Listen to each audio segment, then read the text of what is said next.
നമസ്കാരം സുഹൃത്തുക്കളെ, എന്റെ പേര് Aswathi. Welcome to Harshitham edutech. നിങ്ങളെ ഇന്ത്യൻ ഭരണഘടന പഠിക്കുമ്പോൾ പുതിയ SCERT ആദ്യം പഠിച്ചിരിക്കേണ്ട ചാപ്റ്റർ ഈ ചാപ്റ്റർ ആണ്.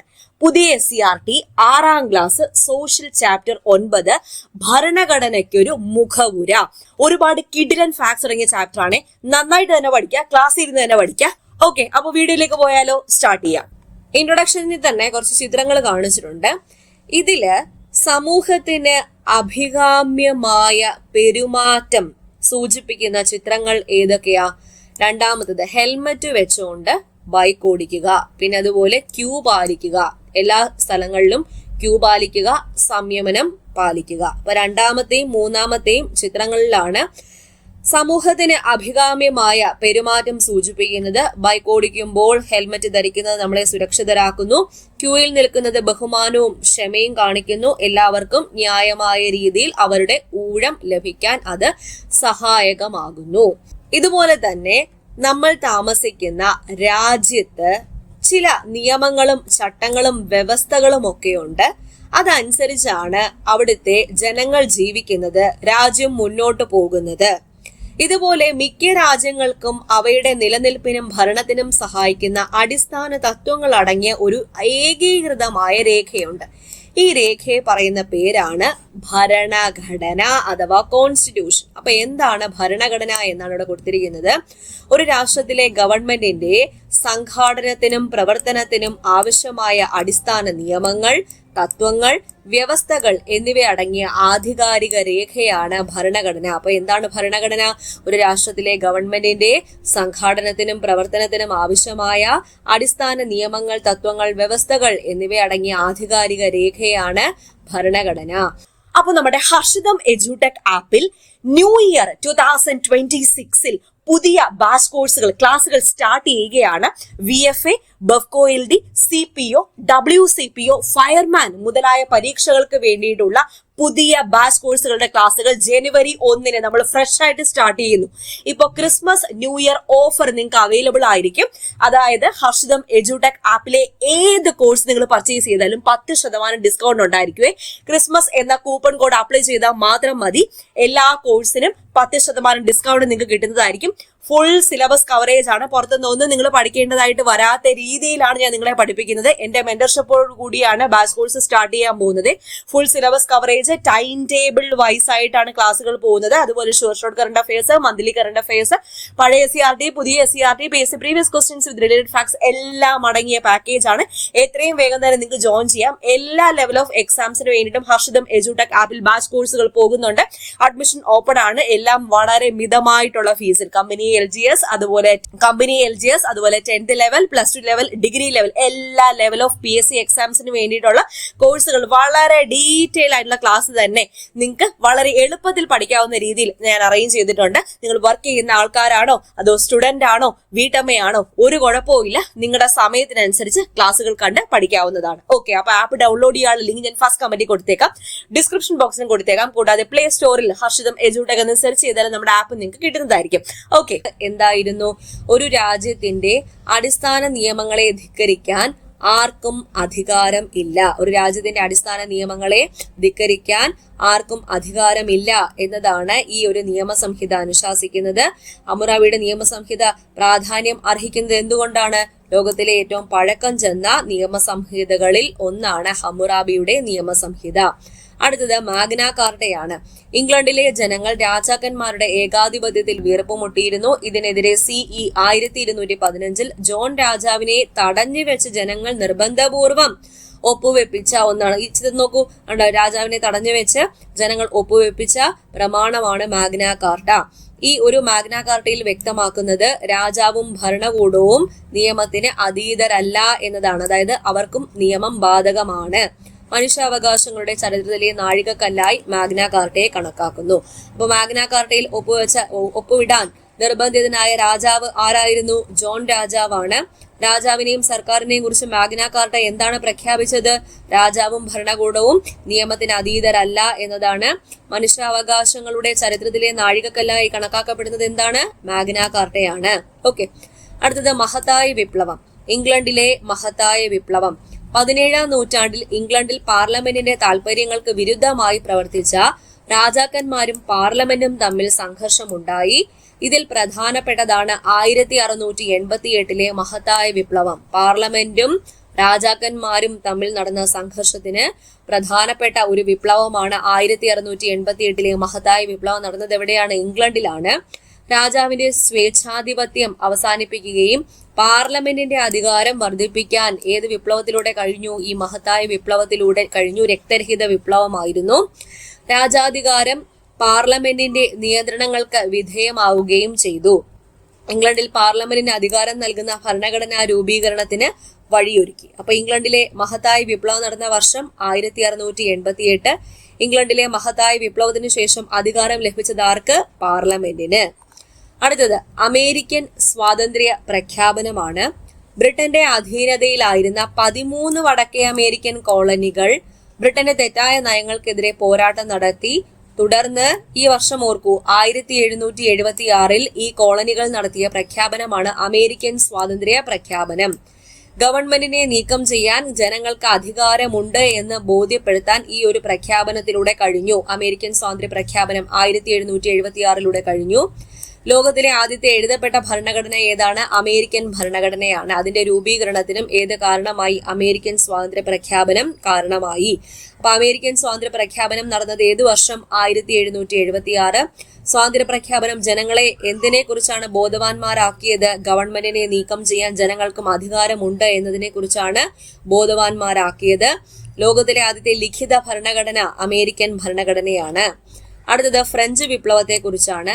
സ്വാതന്ത്ര്യം, സമത്വം, സാഹോദര്യം എന്നീ മുദ്രാവാക്യങ്ങൾ ഉയർത്തി ഫ്രഞ്ച് ജനത 1789 നടത്തിയ വിപ്ലവമാണ് ഫ്രഞ്ച് വിപ്ലവം.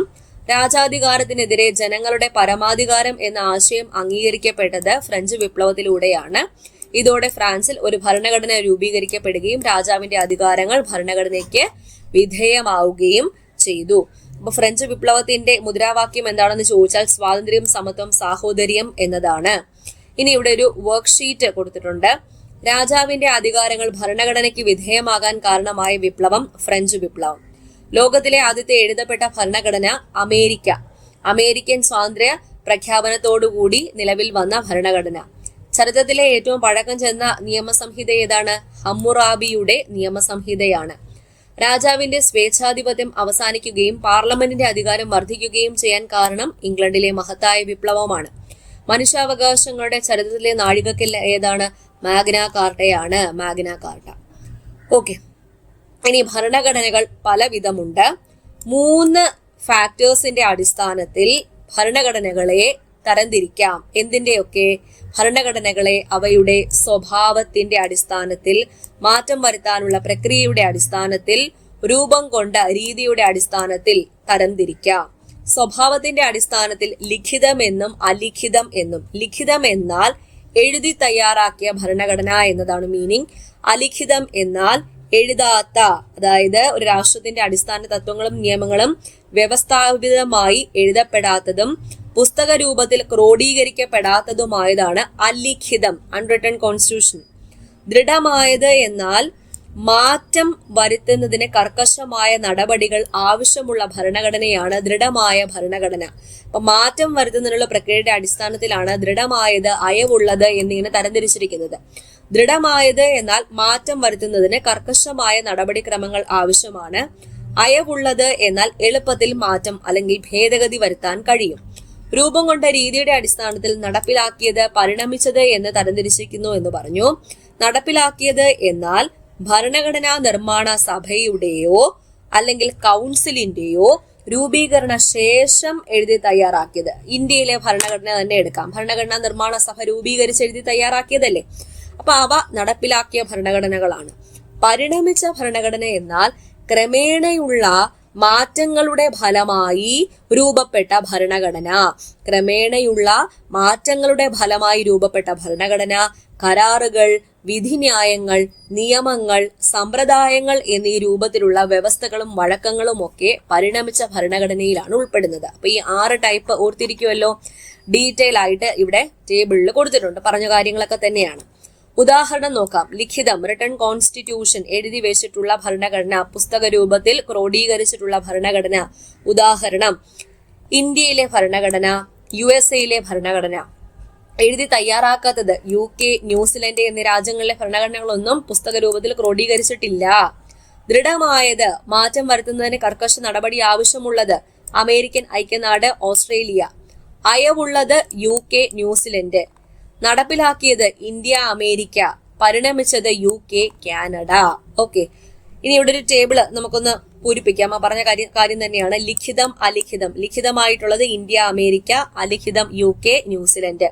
ദൃഢമായത് അമേരിക്ക, ഓസ്ട്രേലിയ. അയവുള്ളത് UK, അതുപോലെ ന്യൂസിലൻഡ്.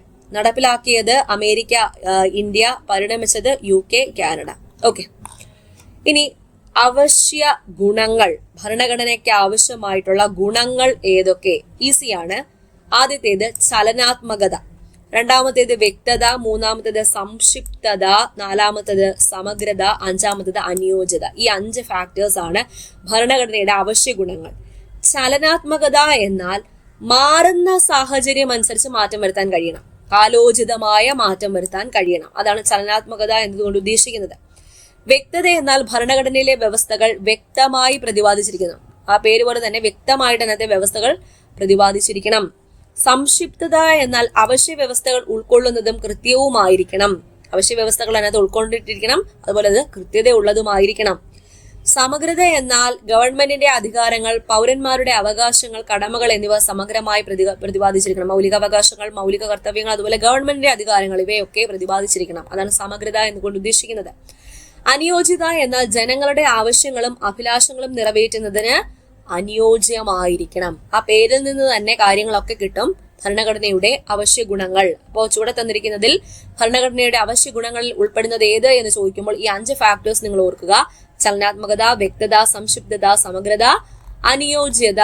ഓക്കെ, അടുത്തത് ഭരണഘടനാ വ്യവസ്ഥ. എന്താണ് ഭരണഘടനാ വ്യവസ്ഥ? ഗവൺമെന്റിന്റെ അധികാരങ്ങളെ ഭരണഘടനാപരമായി പരിമിതപ്പെടുത്തുന്ന രാഷ്ട്രീയ ക്രമമാണ് ഭരണഘടനാ വ്യവസ്ഥ. അപ്പൊ എല്ലാത്തിനും ഒരു പരിധി ഉണ്ടായിരിക്കണം. ഗവൺമെന്റിന് പരമാധികാരം കൊടുത്താലോ ജനങ്ങളെ അത് ചൂഷണം ചെയ്യുന്നതിലേക്ക് നയിക്കും. അപ്പൊ ഗവൺമെന്റിന്റെ അധികാരങ്ങളെ ഭരണഘടനാപരമായി പരിമിതപ്പെടുത്താൻ പറ്റും. അങ്ങനെ പരിമിതപ്പെടുത്തുന്ന രാഷ്ട്രീയ ക്രമത്തെയാണ് ഭരണഘടനാ വ്യവസ്ഥ എന്ന് പറയുന്നത്. ഇവിടെ ഒരു കോൺവെർസേഷൻ ഉണ്ട്, ടീച്ചറും കുട്ടികളും തമ്മിലുള്ള കോൺവെർസേഷൻ. ടീച്ചർ ചോദിക്കുന്നു, മനു ഇന്ന് റോഡ് നിയമം തെറ്റിച്ച് സൈക്കിൾ ഓടിക്കുന്നത് കണ്ടല്ലോ, ഇനി അത് ആവർത്തിക്കരുത് എന്ന് ടീച്ചർ പറയുന്നു. അപ്പൊ മനു എന്താ പറയുന്നത്? ക്ഷമിക്കണം ടീച്ചർ, സൈക്കിൾ ഓടിക്കുന്നവർ നിയമം പാലിക്കേണ്ടതുണ്ടോ? ടീച്ചർ എന്താ പറയുന്നത്? എല്ലാവരും ഗതാഗത നിയമങ്ങൾ അനുസരിക്കണം. അതിപ്പോ സൈക്കിളാണോ, കാറാണോ, ബൈക്കാണോ, അങ്ങനെ ഒന്നും ഇല്ല. അത് സാധാരണക്കാർക്ക് മാത്രമല്ല ഭരണാധികാരികൾക്കും ബാധകമാണ്.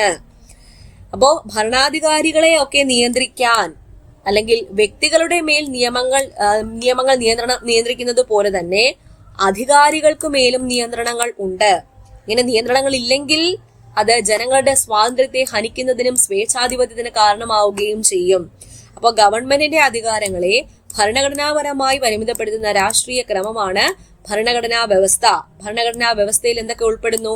അധികാരങ്ങളെ നിയന്ത്രിക്കുന്നു, നിയമവാഴ്ച ഉറപ്പുവരുത്തുന്നു, ജനങ്ങളുടെ അവകാശങ്ങൾ നിർവചിക്കുന്നു.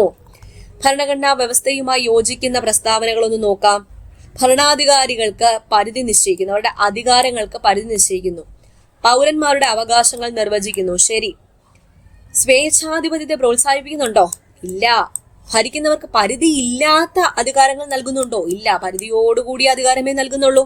നിയമവാഴ്ച ഉറപ്പുവരുത്തുന്നുണ്ടോ? ഉണ്ട്. ഇത് മൂന്നുമാണ് ഭരണഘടനാ വ്യവസ്ഥയുമായിട്ട് യോജിക്കുന്ന പ്രസ്താവനകൾ. അരിസ്റ്റോട്ടിലും ഭരണഘടനാ വ്യവസ്ഥയും ഭരണഘടനാ വ്യവസ്ഥ എന്നിവയെ കുറിച്ച് ആദ്യം പ്രതിപാദിച്ചത് ആരാണ്? അരിസ്റ്റോട്ടിലാണ്. ഒരു രാഷ്ട്രത്തിലെ ഭരണാധികാരികളുടെ വിന്യാസം എന്നതാണ് ഭരണഘടനയ്ക്ക് അദ്ദേഹം നൽകിയ പ്രാഥമിക നിർവചനം. ഇമ്പോർട്ടന്റ്. ഒരു രാഷ്ട്രത്തിലെ ഭരണാധികാരികളുടെ വിന്യാസം എന്ന ഭരണഘടനയ്ക്ക് പ്രാഥമിക നിർവചനം നൽകിയത് ആര്? അരിസ്റ്റോട്ടിൽ. സാധാരണ നിയമങ്ങൾ എന്നും ഭരണഘടനാ നിയമങ്ങൾ എന്നും അദ്ദേഹം നിയമങ്ങളെ രണ്ടായി തിരിക്കുകയും ചെയ്തു.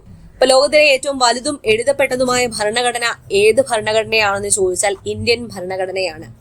ഇവിടെ ഇന്ത്യൻ ഭരണഘടനയില് രാഷ്ട്രപതിയുടെ പ്രതിജ്ഞ കൊടുത്തിട്ടുണ്ടേ, ഒന്ന് നോക്കാം. ക ഖ ആയ ഞാൻ പേരാണ് ആദ്യം വരുന്നത്. അതാരും ആവട്ടെ, ക ഖ അതാണ് ജസ്റ്റ് ലെറ്റേഴ്സ് കൊണ്ട് സൂചിപ്പിക്കുന്നത്. ആയ ഞാൻ വിശ്വസ്തയോടെ ഭാരതത്തിന്റെ രാഷ്ട്രപതിയുടെ ഉദ്യോഗം നിർവഹിക്കും, അല്ലെങ്കിൽ രാഷ്ട്രപതിയുടെ ചുമതലകൾ നിർവഹിക്കും എന്നും എന്റെ കഴിവിന്റെ പരമാവധി ഭരണഘടനയും നിയമവും നിലനിർത്തുകയും രക്ഷിക്കുകയും പാലിക്കുകയും ചെയ്യുമെന്നും ഭാരതത്തിലെ ജനങ്ങൾക്ക് സേവനം ചെയ്യുന്നതിനും അവർക്ക് ക്ഷേമം കൈവരിക്കുന്നതിനും സ്വയം അർപ്പിച്ചിരിക്കുന്നുവെന്നും ദൈവത്തിന്റെ നാമത്തിൽ സത്യം അല്ലെങ്കിൽ സഗൗരവം പ്രതിജ്ഞ ചെയ്യുന്നു. ഇത് രാഷ്ട്രപതിയുടെ ശപഥം അഥവാ പ്രതിജ്ഞയാണ്, രാഷ്ട്രപതിയുടെ സത്യപ്രതിജ്ഞ വാചകമാണ്. അപ്പോൾ ഭരണഘടനയുടെ പ്രാധാന്യം ഇതില് വ്യക്തമാകുന്നുണ്ട്. ഇപ്പൊ ലോകത്തിലെ ഏറ്റവും വലുതും എഴുതപ്പെട്ടതുമായ ഭരണഘടന ഏത് രാജ്യത്തിൻ്റെതാണെന്ന് ചോദിച്ചാൽ ഇന്ത്യയുടേതാണ്. ഇനി ഇന്ത്യൻ ഭരണഘടനയുടെ ഉത്ഭവവുമായി ബന്ധപ്പെട്ട കാര്യമാണ് ഇവിടെ കൊടുത്തിരിക്കുന്നത്. നാൾ വഴികൾ എന്ന് വേണമെങ്കിൽ പറയാം. ആദ്യത്തേത് ഇംഗ്ലീഷ് ഈസ്റ്റ് ഇന്ത്യ കമ്പനി രൂപീകരിക്കുന്നു 1600-ൽ. ഇന്ത്യയുമായി വ്യാപാര ബന്ധം സ്ഥാപിക്കുന്നതിന് വേണ്ടിയിട്ടാണ് ഇങ്ങനെ ഒരു കമ്പനി രൂപീകരിക്കുന്നത്. കച്ചവടത്തിന് വേണ്ടിയിട്ട് ഇന്ത്യയിൽ എത്തിയ ബ്രിട്ടീഷുകാർ ക്രമേണ ഇന്ത്യയുടെ ഭരണാധികാരികളായിട്ട് മാറുകയും ഇന്ത്യയുടെ ഭരണം ഈ ഇംഗ്ലീഷ് ഈസ്റ്റ് ഇന്ത്യ കമ്പനിയുടെ കയ്യിൽ എത്തിച്ചേരുകയും ചെയ്തു. അടുത്തത് 1857-ലെ ഒന്നാം സ്വാതന്ത്ര്യ സമരത്തെ കുറിച്ചാണ്. ബ്രിട്ടീഷുകാർക്കെതിരെ ഇന്ത്യക്കാർ നടത്തിയ ആദ്യത്തെ ബഹുജന സമരമാണ് 1857-ലെ ഒന്നാം സ്വാതന്ത്ര്യ സമരം. ഒന്നാം സ്വാതന്ത്ര്യ സമരത്തിലേക്ക് നയിച്ച കാരണങ്ങൾ അവരുടെ തെറ്റായ പരിഷ്കാരങ്ങൾ, എൻഫീൽഡ് തോക്കുകളിൽ പശുവിന്റെയും പന്നിയുടെയും ഒക്കെ നെയ് പുരട്ടിയത്, അതൊക്കെ പ്രാഥമിക കാരണങ്ങളായിരുന്നു. ഈസ്റ്റ് ഇന്ത്യ കമ്പനിയുടെ ഭരണം അവസാനിക്കാൻ കാരണമായതും ഒന്നാം സ്വാതന്ത്ര്യ സമരം തന്നെ. അതിനുശേഷം ഇന്ത്യയുടെ ഭരണം ബ്രിട്ടീഷ് രാജ്ഞിയാണ്, ക്വീൻ വിക്ടോറിയയാണ് ഏറ്റെടുത്തത്. അത് കഴിഞ്ഞ് ഇന്ത്യൻ കൗൺസിൽസ് ആക്ട്, ബ്രിട്ടീഷ് ഇന്ത്യയുടെ ഭരണകാര്യങ്ങളിൽ ഇന്ത്യക്കാരുടെ പങ്കാളിത്തം ഉറപ്പുവരുത്താൻ സഹായിച്ച നിയമങ്ങൾ ഏത്? ഇമ്പോർട്ടന്റ് ഇന്ത്യൻ കൗൺസിൽ നിയമങ്ങളാണ്. സ്വാതന്ത്ര്യ സമര പ്രസ്ഥാനങ്ങൾ, ബ്രിട്ടീഷുകാർക്കെതിരെ ഇന്ത്യയുടെ സ്വാതന്ത്ര്യത്തിനു വേണ്ടി പോരാടിയ പ്രസ്ഥാനങ്ങൾ, അതിൽ പ്രധാന പങ്കുവഹിച്ചത് INC ആണ്. ഇന്ത്യയിൽ ഒരു ഭരണഘടന തയ്യാറാക്കുന്നതിന് വേണ്ടി സ്വതന്ത്ര ഭരണഘടനാ നിർമ്മാണ സഭ വേണമെന്ന ആവശ്യം ആദ്യമായി മുന്നോട്ട് വെച്ചതും INC തന്നെ. അടുത്തത് ഗവൺമെന്റ് ഓഫ് ഇന്ത്യ ആക്ട്, ഇന്ത്യക്കാരുടെ ഭരണ പങ്കാളിത്തം ക്രമേണ വർദ്ധിപ്പിക്കുന്നതിനും ഇന്ത്യയിൽ മെച്ചപ്പെട്ട ഭരണം ഉറപ്പുവരുത്തുന്നതിനും വേണ്ടി ബ്രിട്ടീഷുകാർ നടപ്പിലാക്കിയ നിയമങ്ങൾ ഏത്? ഗവൺമെന്റ് ഓഫ് ഇന്ത്യ ആക്ട് ആണ്. ക്യാബിനറ്റ് മിഷന്റെ ശുപാർശ പ്രകാരമാണ് ഭരണഘടനാ നിർമ്മാണ സഭ നിലവിൽ വന്നത് എന്ന് പഠിച്ചു. ഇന്ത്യക്ക് പൂർണ്ണമായ സ്വയംഭരണ അധികാരം നൽകുന്നതിന് വേണ്ടി ബ്രിട്ടീഷ് ഗവൺമെന്റ് ക്യാബിനറ്റ് മിഷനെ ഇന്ത്യയിലേക്ക് അയക്കുകയും ഇതനുസരിച്ച് ഒരു ഭരണഘടന തയ്യാറാക്കുന്നതിന് വേണ്ടി 1946-ൽ ഭരണഘടനാ നിർമ്മാണ സഭ നിലവിൽ വരികയും ചെയ്തു. അപ്പൊ ക്യാബിനറ്റ് മിഷനെ കുറിച്ച് ഇവിടെ കൊടുത്തിട്ടുണ്ട്. ഇന്ത്യക്ക് പരമാധികാരം കൈമാറുന്നത് സംബന്ധിച്ച് ബ്രിട്ടീഷ് സർക്കാർ ഇന്ത്യൻ നേതാക്കളുമായി ചർച്ച ചെയ്യാൻ വേണ്ടിയിട്ട് ഒരു മിഷനെ ഇന്ത്യയിലേക്ക് അയച്ചു. അതാണ് ക്യാബിനറ്റ് മിഷൻ. 3 അംഗ സമിതിയായിരുന്നു ക്യാബിനറ്റ് മിഷൻ. ഇന്ത്യയിലെ പ്രധാന രാഷ്ട്രീയ കക്ഷികളുടെ നേതാക്കളുമായി ചർച്ച നടത്തി ഇന്ത്യക്ക് ഭരണഘടന തയ്യാറാക്കുന്നതിന് വേണ്ടി ഭരണഘടനാ നിർമ്മാണ സഭ രൂപീകരിക്കണമെന്ന് ക്യാബിനറ്റ് മിഷൻ നിർദ്ദേശിച്ചു. ആ ഒരു ആവശ്യം ക്യാബിനറ്റ് മിഷൻ അംഗീകരിച്ചു. ഇന്ത്യയുടെ ഭാവി രാഷ്ട്രീയ സംവിധാനത്തെ കുറിച്ചുള്ളതായിരുന്നു പ്രസ്തുത മിഷൻ. അങ്ങനെ ഡോക്ടർ രാജേന്ദ്ര പ്രസാദ് ഭരണഘടനാ നിർമ്മാണ സഭയുടെ അധ്യക്ഷനായി. ഡോക്ടർ BR അംബേദ്കർ ഇന്ത്യൻ ഭരണഘടനയുടെ ശില്പി, അദ്ദേഹമാണ് ഡ്രാഫ്റ്റിംഗ് കമ്മിറ്റിയുടെ ചെയർമാൻ. ഭരണഘടനയുടെ കരട് രൂപം എഴുതി തയ്യാറാക്കിയത് ഡ്രാഫ്റ്റിംഗ് കമ്മിറ്റിയാണ്.